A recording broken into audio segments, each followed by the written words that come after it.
All right, today we're going to talk about something that is absolutely critical for every single workplace: training. And look, I'm not just talking about ticking a box for compliance. We're talking about really giving people the skills to handle emergencies, to support their colleagues, and honestly, to make the workplace safer for everyone. And it all kicks off with a really simple but powerful idea. See, this phrase, it completely reframes the whole conversation. Training suddenly isn't this mandatory chore you have to sit through, it's about empowerment. It's about giving every single employee the confidence to step up and actually make a difference when it really, really counts. So, to see what this kind of high quality training looks like out in the real world, we need a good case study. So, let's dive into Siren Training, a provider based in the UK that really seems to live by this inner hero philosophy.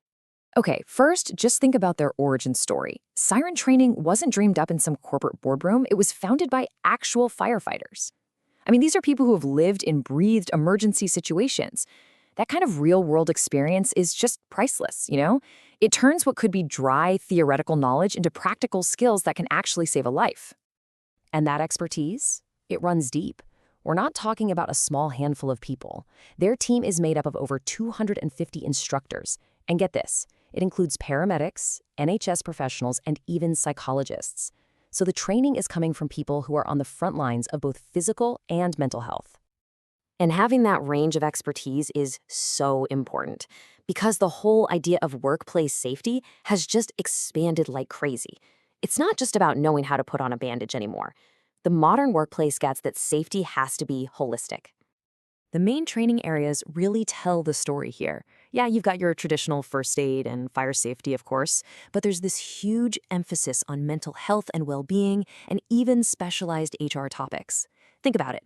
Today's first responder in an office might just be the person who recognizes a colleague is struggling with their mental health and knows how to help. But even within a category like first aid, it's definitely not a one-size-fits-all situation. Great training has to be tailored to the specific environment. An office, has completely different risks than a construction site. So a one-day course might be totally fine for a low-risk setting, but a high-risk job, that needs a much more comprehensive 3-day program. The right training is always, always relevant. And this brings us to the million-dollar question for any employer. There are so many options out there. How do you actually know that the certificate your employee gets is worth the paper it's printed on?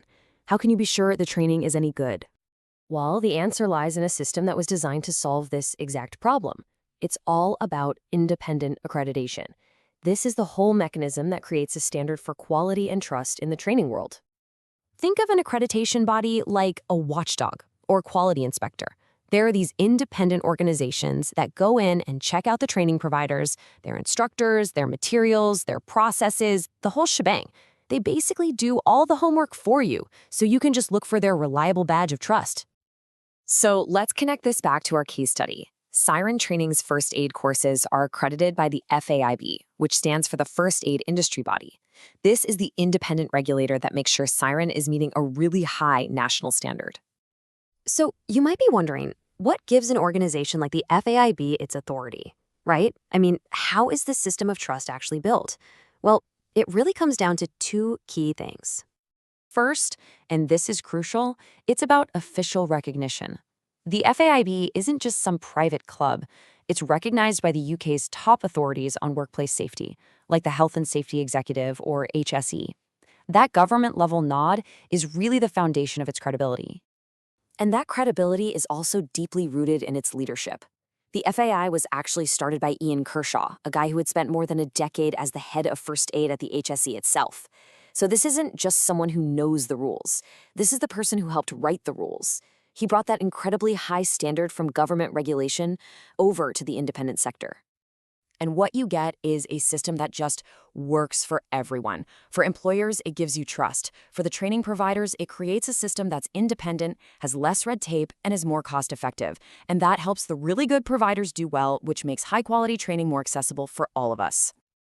Okay, so we've looked at a great provider and the accreditation body that backs them up.